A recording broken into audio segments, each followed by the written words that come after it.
Hey everybody, JJ here, back again for another Saturday Zoom networking. Really excited about today's call. We got a good number of people on the call today. Um, Guest speaker today is just a really fine young man, is all I can say. Um, we like the same food, have similar cultural background. Um, Anyhow, he's out of Pace Morby sub-2 community. And he's been on the calls before. You've heard me talk about Pace Morby literally every single week. Pace is the premier genius in the country for creative real estate, which means in the world. Pace's sub-2 community is by far unparalleled, is the premier real estate education platform in the country, bar none. I don't care who you are. But we don't have Pace on today. We have one of Pace's flying, escalating young rock stars. A young man actually was in engineering. He'll talk a little bit about that, but started as a real estate student. Actually got into real estate before he got into the educational aspect that we're all familiar with. Became a student, became an entrepreneur, now is a business owner and is a successful real estate investor. Young man, happily married, just a great young man. My good friend, Mr. Michael Mnatsakanian. Michael, how are you, my friend? Hey JJ, thank you for that awesome intro. Appreciate it. Oh man, no, you're awesome. From the day I met you, you're just friggin' just a great guy. We talk about our business and what we're doing and what we want to do, surround ourselves with successful investors. Hmm. We want to surround ourselves with people that are like-minded, and we want to build our network with people that become our friends. And Yep. you and I were talking earlier about Armenian shish kebab. Yep. I got the lamb defrosting right now, so we're Oh, ready to go. I'll come over work the barbecue for you, my friend. Hey, we'll have to fight for that. A little bit of baklava for dessert. So, hey, for those that don't know you, Michael, where in the country are you located? So, hey everyone, thanks for coming out today. So, I'm in San Diego. That's where I'm located right now. Just got out of the army a year ago, so we came back to San Diego. Wow, cool. Hey, let's kind of get right into you. Um, we met through Sub2, Pace more of his community. We've met face to face. We've shaken hands, had conversation. Um, our commonality is real estate. We got a number of people on the call. People are watching on the call. We got Sherry Alley on the call. We all get a different start in real estate. We're all coming from a different place. We start at different times in our life. Um, but let's go back a little bit to, let's say, bordering on adulthood. We're growing up, say, when you're into your teens, you're driving at 16, you're voting at 18, transition from high school to college as you're getting going. Was real estate something that was available to you growing up, Michael? Was mom an agent? Was dad a broker? Was it something you saw regularly, or in your teens? It was, let's start there as we progress. Is it something you were aware of, or something that wasn't even on the landscape? So yeah, real estate was definitely not. I mean, the closest real estate got to my childhood or experience with it was the let's say scarcity of housing. We didn't own any real estate for a lot of my childhood. My family, another commonality you and I have is that we're both Armenian, and I'm first generation. My family immigrated to America in '92 and then gave birth to me, and it's owning property was not the number one focus, nor were they ever in a position to do so, for the longest time. So, getting through your teens, you know, out of high school, what were you doing in high school? What was your thing in high school? Were you in the band? Were you on, I don't know, chemistry club? What was your thing? Yeah, so I actually was in a chemistry and physics club, but in a sense, so for me, like school was always a number one priority. Like I said, my family immigrated here. The number one goal for me was to live the American dream, right? They moved all the way here, and I was gonna capitalize on that. I was gonna be a straight A student, and I was. I was gonna go get accepted to university to study for pre med, and I did. So that was always the goal: education to get me to a really high career, high paying occupation, probably a doctor or a lawyer. And then to achieve financial independence through that was kind of always the goal. In high school, I loved sports. Like I mentioned, I was in a variety of different clubs and programs. I was very interested in science, math, problem solving, things like that. But it was always sports and education for me for the most part. You mentioned doctor, lawyer. I mean, getting out of high school, did you study law or medicine? So I got accepted to a variety of schools and I went with UC San Diego. I was a neuroscience physiology major. I did that for a full year. I liked the idea of it. Like I said, I was very gung ho on being a doctor for the opportunities it provided me. But after taking so many tests and just realizing I was sitting there memorizing textbooks, regurgitating the info for a test, and then forgetting everything the next day, I knew pretty quickly that that wasn't the right education that I wanted. I had to pay for my own schooling entirely. That scholarships and loans was how I got my way through school. So I didn't want to feel like wasting money to memorize things just to pass the test. I really wanted to take that opportunity, all the money that I'm spending to really learn. And that's when I pivoted to engineering, chemical engineering in particular, just to really focus on chemistry, physics, math as much as I could. So you're not Yeah. just smart too. Yeah. Well, I'm a little smart. There you go. So now, I guess did you got your degree in engineering? Is that what you did? Yeah, so I finished off my chemical engineering degree. I had to take an extra year since I was a year late in engineering, super rigorous. So that wasn't really a good way to shortcut that. I mean, even with summer classes and all that. But I got my degree in chemical engineering and a minor in environmental studies because I've always been extremely passionate about the environment, doing whatever I can to protect it. So kind of similar to high school, I was playing sports, working out, that kind of stuff. But I was also a leader in a variety of sustainability and environmentally focused organizations like Engineers for a Sustainable World, the Student Sustainability Collective, things like that. Really impressive. So let me ask you, brother, how did you make the transition to real estate? Well, I Yeah. think earlier you said something about you and your wife doing something. Did you meet your wife during college or after college, or how did this young lady come in and become a part of your world? Yeah, I actually forgot to mention probably the most important part of my life, which is my wife. So we met in high school and we've been together since high school. So we've been together over 10 years now, married for the last couple. And so we met in high school. I went to UCSD. She came the following year and she went to SDSU when we both graduated right around the same time. And then my transition after I graduated, as I mentioned, I was really passionate about the environment. So I didn't go after, high paying engineering jobs. I went after sustainability consulting, something where I could really feel like I was being fulfilled in my work. It actually wasn't a great fit. I was extremely bored. It wasn't enough problem solving. It was just it was not what I thought it was going to be. So I decided to make the environment something I do outside of my W-2. And so I applied for a traditional chemical engineering role with an oil and gas company. And that's what I was doing, waiting for that. It's a long process. So in the meanwhile, to make some money, I started working as a leasing consultant for a large apartment complex. What were you at this time? Because you just got out of high school, you went to college, you finished college. So And I'm 22, 23 at the time. So I just finished my degree, just around a year late. And then I tried the sustainability consulting for a couple months, not a huge fan, applied to be a chemical engineer, a traditional chemical engineer with an oil and gas company. And at the same time, I actually applied to serve our country in the Army. And because I was going the environmental engineering route, it took a little bit longer. So I was waiting for that. So in the meanwhile, to just make ends meet, I worked as a sustainability or not a sustainability. So to make ends meet, I worked as a leasing consultant or a leasing specialist for a large apartment complex because I knew that I wanted to at some point utilize real estate as part of my goal to financial independence. I knew I had to get into it somehow. I didn't have any mentors or anyone that I knew that was doing it. So I started working with them. sorry, I was kind of cutting you off there. So that was your introduction into real estate.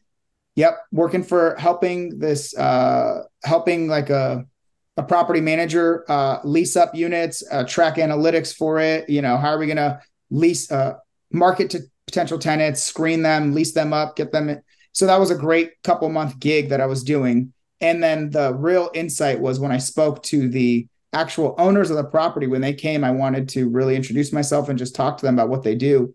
And they basically explained what they do is they basically burr large multifamily. So they'll buy a property that's under market value with cash. They'll renovate it. They'll introduce new tenants to it, rent it out, and then they'll refinance all of their money back out, pay back all their investors, and then do that with the next property. And that's basically what they were doing. And then it really opened my eyes to the concept of using real estate as an investment vehicle outside of, your 401k or stocks. It was just another tool that was accessible to people. So let's scroll forward a little. Mm-hmm. So you got into the military for a couple of years, is that correct? Yes, sir. And what branch were you in? So I was in the Army. I was in medical services. I was an environmental science and engineering officer. And was that a 2 year term? Was that a 4 year? How long, 4 year minimum. So I basically did a hair over that and said, serve my time. and you're done.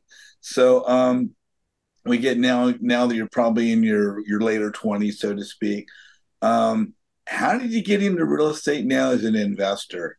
How did that take place? Did you do anything? I think you said you actually did a transaction before you got into the Step 2 community. Is that correct? Yeah, I'll give a quick summary, kind of what my journey looked like.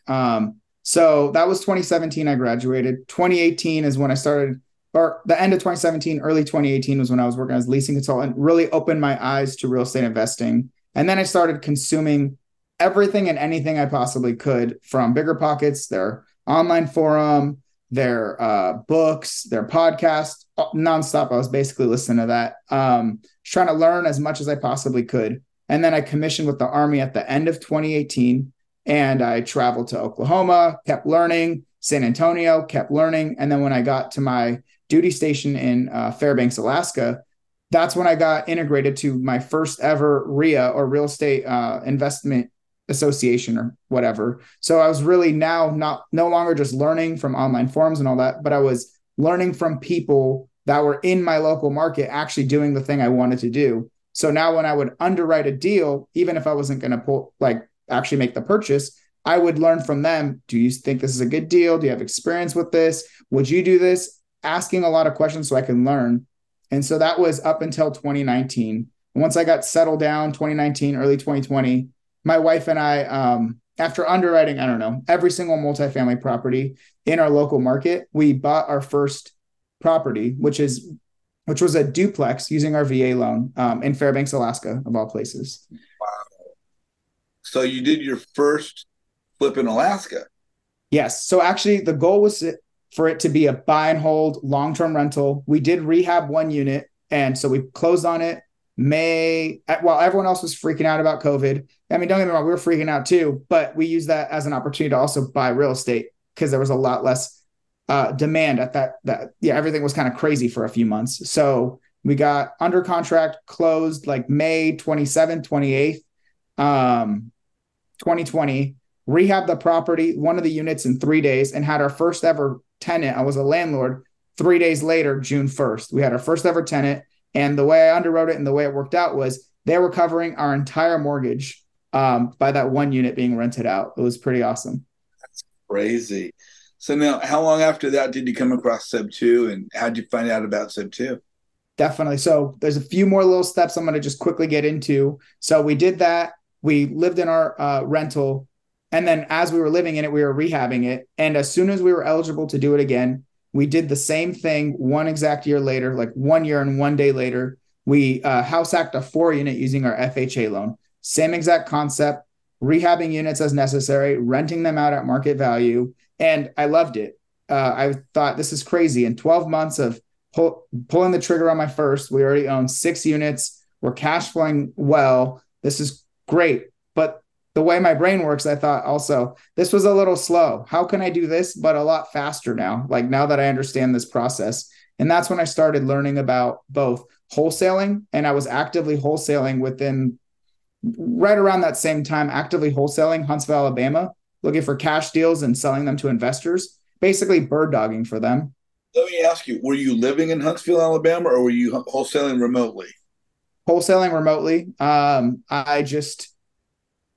At that point, I was underwriting every single multifamily property in my local market. I felt extremely competent in underwriting deals very well.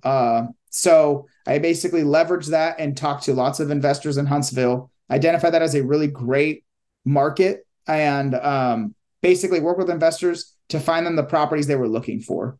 And then I would wholesale it to them with the end buyer in mind. I want to ask you a question. We got people that are watching, and it might be either on the calls, brand new investors, or people watching on YouTube that are new investors. And sometimes we use certain terminologies. For those that aren't aware, what's an FHA loan? Uh, I don't know, Federal Housing Authority loan. Basically, it means you can buy a property with 3.5% down payment. There's something called property mortgage insurance that you have to pay each month because they're subsidizing or something your down payment. That you're a more risky applicant, right? But it basically allows you to buy anywhere from a 1 to 4 unit property for 3.5% down. So if I find $1 million property that's 4 units, I can get into that with $35,000. That's an insanely powerful tool. People always ask me how to get started with creative financing. And my first question is, do you have a W-2 job? Okay, if you do, the best thing you should do to get into creative financing is to use your either VA loan or FHA loan to get into a 2 to 4 unit property. That is the closest and easiest way to get into creative financing. And I say that obviously it's not creative financing, but tell me where you're buying deals with under 3.5% down and you have total control of anything. You can make offers on anything on market, basically. Let's move into sub two a little bit. Let's move into the creative finance realm that we're in. I mean, creative finance now is a hot topic in real estate. How do we buy property? And you're an engineer, Yes, right? sir. Talked about the creative deal engineer. That's your topic for today. Tell us about the creative deal engineer. What does that mean? What does it mean to you? And how did that come about? Definitely. So my first intro to creative financing was seller financing. As I mentioned, I was wholesaling out of state, but I wanted to acquire more properties, as many as I could. And so my first ever mentorship was focused on targeting off-market properties with a lot of equity, basically tired landlords. And I was focused on small multifamily. So my wife and I stayed up, wrote letters to 500 different small multifamily property owners in our local market, sent them letters, and then had conversations with them. And my end goal, without putting the cart before the horse, was to eventually get into a seller finance deal with them. And actually, 1 month into this, I was able to lock up one of our best deals yet, and it's 20 rental cabins. That was a combination of conventional financing, or commercial financing, and seller financing. So basically, the seller and the bank covered 100% of my acquisition cost, and we cash flow thousands of dollars a month on that property. And that was my intro to creative financing, was seller financing, or something we call the Morby method, which is just basically a seller carryback after closing.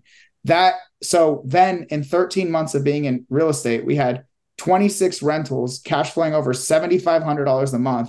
We hit financial independence by all means. We were basically done there. And that was where you said, all right, cool, we hit our goals. But then over time, as I was transitioning out of the military, I was really trying to focus on what do I really want to do? And at this point, I was so interested and passionate about structuring really great creative real estate deals. And but I knew I was missing something. At that point, I could only buy deals cash, conventionally, or seller finance. I knew there had to be better ways to do it. And that's when I got introduced to sub two and Pace Morby. So that around August of last year, so just around 1 year ago, is when I joined sub two. I came with a lot of rental property, experienced seller financing, underwriting deals, but then I was able to really expand my tool belt. So now I can solve even more problems for sellers that I couldn't with those other three acquisition strategies. No, we get into step 2. Mm-hmm. And in the beginning, when I started a couple of years ago, Pace was talking about, there's different roles. One is the acquisitions manager, the transaction coordinator, the integrator, the dispo manager, and the visionary. These were the first 5 that he broke down. Eventually, he broke down the avatars. I think there's about 12 of avatars. Maybe there's even more. As you got into real estate investment, were you wearing all the hats yourself in the beginning? Well, let's go with that question first. Were you wearing all the hats, and how did you figure which way you wanted to go? Definitely. Actually, because I was wearing all the hats was almost the reason why I gave up on real estate before joining sub two. So at that point, I was finding all my deals on or off market. I was underwriting everything. I was basically handling the contract, even with an agent on my side, handling the contract, handling the due diligence, closing, rehab, renting out. And I was extremely overwhelmed. At that point, I was doing everything. I was the handyman, the property manager, the lead generator, the underwriter, everything. And it was quite exhausting. And I almost entirely gave up on real estate before I started to strategically partner with others and to leverage other people or their businesses like property managers, contractors to really help offload a lot of my work so I can double down on what I'm great at, which is underwriting, structuring great deals, negotiating great deals, locking them up, and then making sure that whatever pro forma, whatever projections we had, we're actually able to hit them, right? Because buying property is easy, managing them effectively is the hard part. Oh yeah. Oh yeah. Um, so I'm going to go back and ask questions again because not only do we have experienced investors that are on the call and watching on YouTube, but we have new investors. And for people that aren't familiar, what is underwriting? So underwriting is basically looking at all of the projected income and expenses and identifying if this is a good deal. So basically, the number one calculation for most real estate investors is your cash on cash return. And that's a simple equation. It's your annual cash flow. So your income minus your expenses minus your reserves divided by all of your entry costs to get the property under contract, purchased, and rent ready, right? And your entry costs are made up of a variety of things like any down payments, any agent commissions, any arrears if we're talking creative financing and someone is late on some payments, your rehab costs if you're buying from a wholesaler, your wholesaler costs, any marketing costs associated with it, any carrying costs while you're doing your rehab or getting it rented. So it's basically just that's what we look at. We're looking for 12% or higher cash on cash return so that your income that you're getting, your income minus your expenses minus your reserves, divided by your entry cost is at least 12% or higher. And now that you're active, are you active just in San Diego? Are you active all over the country? Yeah, so primarily all over. Our wholesale team does, I don't know, at least half the country. Where we actively buy and hold currently is Alaska, California, a lot in SoCal and San Diego, North Carolina, South Carolina, Tennessee, and Georgia. And we wholesale a lot in a couple other states, but we prefer not to buy in them. Wow, great, great. Now, I would imagine your wife at all involved in the business? Does she have her own W-2 away from the business? Are you guys working together? So we worked together. She retired, or we retired her from her W-2 earlier this year after we talked to our CPA and realized her being a real estate professional would make us way more money in regards to tax savings than her continuing to work a W-2. So it was an almost easy financial decision. And now she has the freedom and flexibility to travel to some of our properties. She does a lot of our social media and marketing. She does helping us set up our properties if we're going to go short-term rental or midterm rental, all that awesome stuff. So she helps with that side of things with the asset management and then marketing. And basically, you guys are in your, I'll just say, mid to late 20s, Mm-hmm. and you've retired your wife before the age of 30. Yes, sir. That's It's a win-win. For me, it's even better because now we can travel together, travel to our projects, work together on things. It is very hard. Don't get me wrong. For anyone who wants to do this with their partner, it is so hard because it'll be 10 o'clock at night. And sometimes we're talking real estate. It's hard to not blur the lines. There are so many.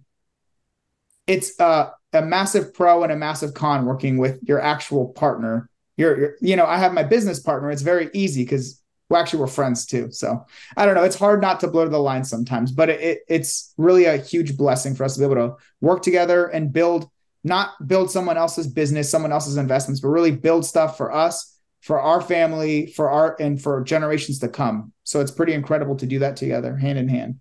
It's crazy how much time this takes for us. I myself was working till 2 a.m. last night, and I think I was up something like at 7, which again gave me like 5 hours of sleep. And ordinarily I'm up at about 5:30 and trying to get to bed before 11. But ideally, 9:30, get to the gym in the morning if at all possible. But yeah, long days, long hours, and 7 days a week, and it's a crazy life we live. And the great part is all the work that you do is coming back to you, which is the incredible part. All that work you're putting out there is not getting a CEO an extra pay raise or whatever. It's literally going back to building your business. And that's what makes it so hard to stop doing it sometimes. It's because I really enjoy what I do. My wife enjoys what we do.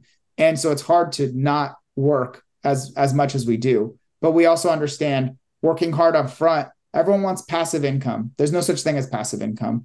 Passive income is derived from a lot of active action and investing up front, right? You create passive income by doing a lot of work up front so that it becomes passive down the line. And we really try to embody and incorporate that as much as possible. And you are an awesome example of a young man who is on the right path.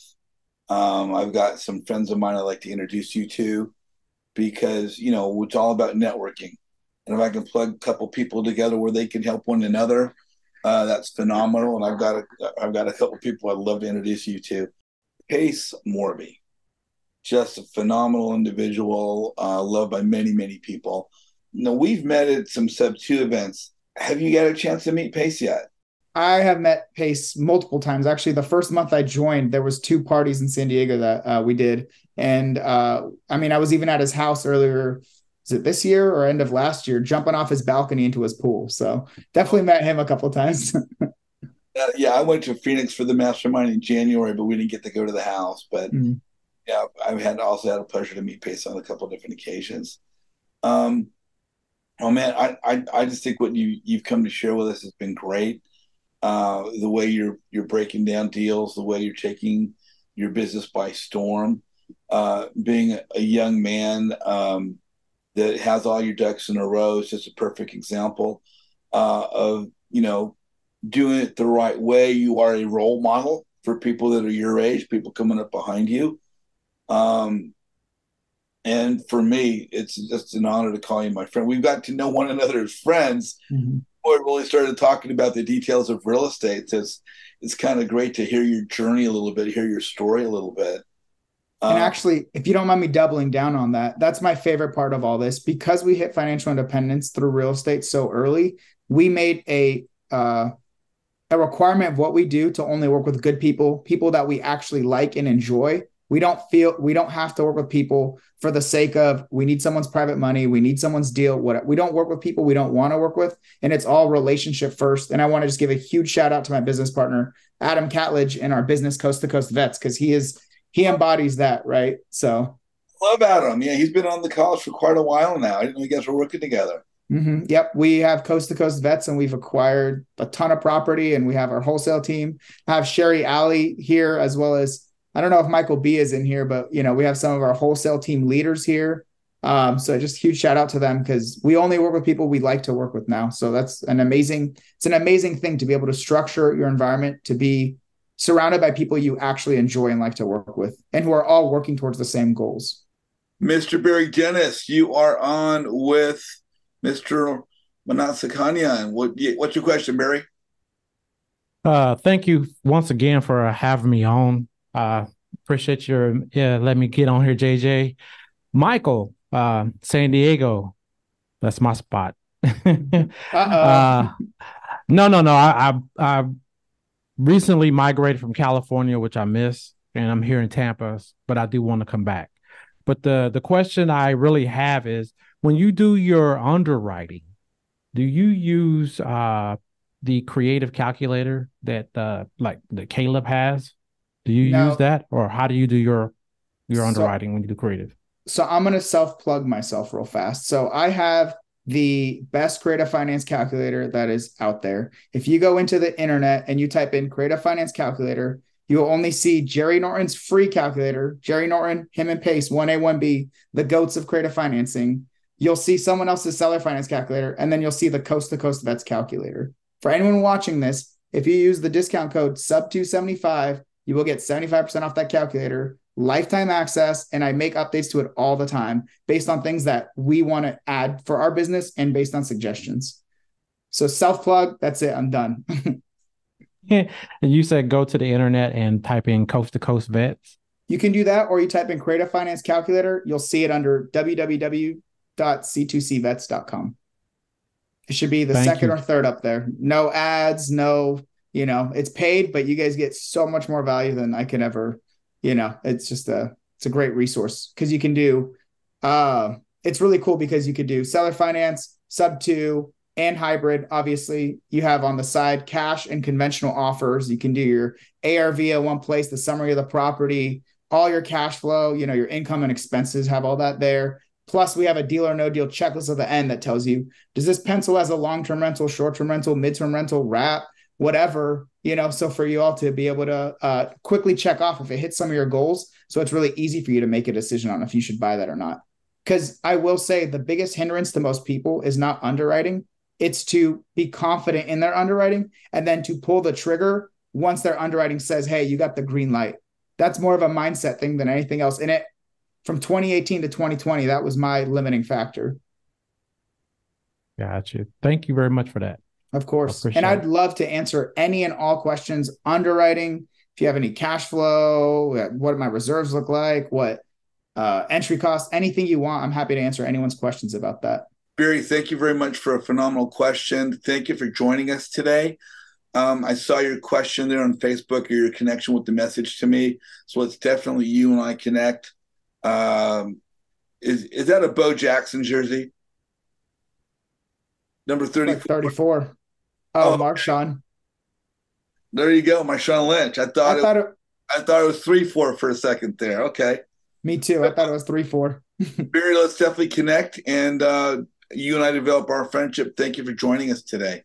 I would say the biggest strength you can have when you're as a real estate investor, a wholesaler or a buy and hold investor, is to be able to quickly identify what is a deal, right? Be able to quickly screen it, understand if you need to underwrite it, right? Then go do your deep underwriting. And then once your underwriting says it's good, then do it. So it's being able to make that decision real quickly and then being able to pull the trigger because you're always competing with other people. And then, as I mentioned earlier, right, for us, the most important metric is our cash on cash return, which is your annual cash flow divided by your entry costs. You don't really have a lot of control over your annual cash flow. It's what is the income the property is going to produce. You could midterm rent, short-term rent. You could do things like that, obviously, to drive income. But as a long-term rental, it's what the market says it is, minus your expenses, minus your reserves. You can try to reduce your expenses a little bit. But the only real thing you can dictate are a portion of your entry cost, right? We know the 7 components to an entry cost, and really the only ones you can really negotiate are going to be the down payment to the seller, any agent commissions, and the assignment fee if you're wholesaling, right? Those are the 3 things you really have control over. Everything else, rehab costs, the property needs to get rehabbed, and this is how much it costs to rehab it. If there's any arrears, closing costs, marketing, carrying costs, you can't really control that so much. But what you can control is your down payment to the seller, your agent commission, and the assignment fee, and that's what improves your cash on cash return. The lower those are, the higher cash on cash return, and your ability to be able to underwrite great deals and understand the different levers as you move them, how they dictate the return on your property. That's really what's going to help unlock being able to structure a bunch of great deals, to be able to go in with that mentality. So I went engineering heavy, numbers heavy, but I really wanted to explain that's how I look at most deals. Cool. Yeah, brother, I'm going to want to catch up with you after this call because I'm actually expanding part of my portfolio and part of my team in this direction. And so actually the time couldn't be more better for you and I to connect on this level. I got 2 more things to cover, Michael. If people want to connect with you, they want to get back with you, what's the best way for people to reach out to you? I would say the best way to reach out to me now is going to be my Instagram. So please DM me on there. But if you're going to DM me, follow me first. Otherwise, you're going to get lost in all my hidden messages. So I just dropped my Instagram, but it's at Michael, Michael, and then MNAT, the first 4 letters of my last name. Basically, everywhere, that's how I'm found. Michael, MNAT, or my full name. And I'm going to be posting a lot more content on all my social media channels as well as YouTube too, to do some more long form. Fantastic. Again, you are such a great example of doing it. I mean, you got your nose to the grindstone. You're doing it, and obviously you're on the right path.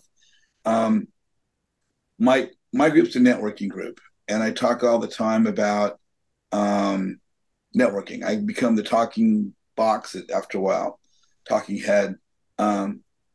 but you're for yourself, someone who's become successful, you've worked hard, you've achieved a good, very good deal of success at a relatively young age.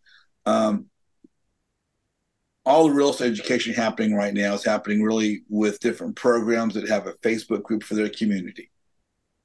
There's 20, 25, 30 different communities out there, minimum, that I know of. Some people are coming to these communities with little to no experience. Some are coming in with a great deal of experience, but yet they're still new to social media and real estate education. When people are coming into the real estate education platform of social media, how important, in your opinion, is networking to the success of someone's business? And how important is it to possibly join a group like mine to further the success of what they're doing? I would say networking is the most important part of everything that we do, right? If we go back to, I was learning from others on the Bigger Pocket forums, right? We were networking on there. And then before I ever bought my first property, I was networking with the people in the Real Estate Investment Association, right? The first RIA I was part of. And then with my wholesale partner, right? Networking, connected with them through other communities. And then even now, all my private money lenders and partners come through my networking. All of our deals, I mean, obviously we're generating a lot of our deals, but with other wholesalers, all that, my business partner, we networked, connected. JJ just said he's going to connect me with people. Without networking, like none of this is possible. It's so hard to be successful in a silo. At bare minimum, you're trying to either buy or sell something from someone almost always. There's some transaction occurring. And like if I'm trying to, you have to network. And especially with social media now where networking is, that's why I'm focusing. I hate social media. I'm being quite transparent. I'm not a huge fan of social media, consuming it, using it, whatever. But I understand the massive value, right? We get leads. I get more leads to our calculator. I get a lot of connections, JVing. People say, hey, I saw you doing this. I'd like to be part of that deal, whatever. So I'm trying to be more out there because then that's inbound that's inbound marketing. And it's phenomenal. You know, you put that content out there. And as Pace says, that's a mini clone of you doing the work for you, right? So it's been essential to my entire journey and it's only going to grow even more moving forward. So we met through networking, and I say all the time, don't chase the deal, chase the relationship. You and I become friends. We've talked on several occasions before we've even gotten into talking about real estate, and I think that then the foundation of where we're going is going to be our friendship. So before we take off again, if you guys want to connect with Michael, again, his preferred way is to get a hold of him through his Instagram page. And here's his page right here. It's Michael, the first four letters of his last name, M-N-A-T, Michael Mnat. Going to follow you back. I wasn't following you there. Oh, my gosh, goodness. But this is his page. You can message him on Instagram. If you guys are on the call right now, please message Michael. Give him some feedback. Let him know you're on the call. If you guys want to connect with me, if you're on the call or if you're watching on the YouTube channel, go to my website, jjazizian.com. Click the little pulsating register now button to the left of my face. Register for the group and join us. We have our Zoom calls twice a week on Wednesdays and Saturdays, and all of our presentations go onto the YouTube channel. If you guys are on the call right now, stick around. Do not go away. We're going to do some live breakout rooms, live networking. And if you guys are watching on YouTube right now, please like Michael's video. Please put some comments down there in the comment section, what your takeaways were, what you liked about the video. And we look forward to seeing you back for more again soon. Mike, I guess this is where we say goodbye. And you and I plan some shish kebab and baklava, and we'll see everybody the next time around, right? Yep. And guys, can I triple down on one of your statements about relationship is so much more important than anything else? You go right ahead, brother. Every agent that I work with, that is my number one thing I establish with them up front. I care more about my relationship with you, agent, than I do about this one deal that you're representing. If we close this deal, great. That's one more deal we added. But if we can become friends, have a relationship where we trust each other and work well together, we can both make a lot of money and do well for a lot of sellers forever, right? So that is so huge to relationship before anything else. If you go in with a me mentality to sellers, to agents, to private money, to anything, it's just going to be hard to succeed. If you go in with the relationship first, not only are you going to make great friends and great connections, but it almost always pays back tenfold. Oh yeah. I just really want to like quadruple down on the relationships above everything else. No, you are so right. One of my favorite quotes is, "Don't chase the deal, chase the relationship." As I say, people do business with people that they know, like, and trust. And so it's the most important thing is to be genuine in how we present ourselves, extend ourselves, be true, be kind, be sincere, and be consistent. And again, Mike, thanks for being on today. Look forward to having you up to my new house in Glendale when we get it all fixed up. We're working on that now. And everybody else, thanks for joining us. If you're on the call right now, stick around. We're going to go to the breakout rooms. Everybody else, see you guys later.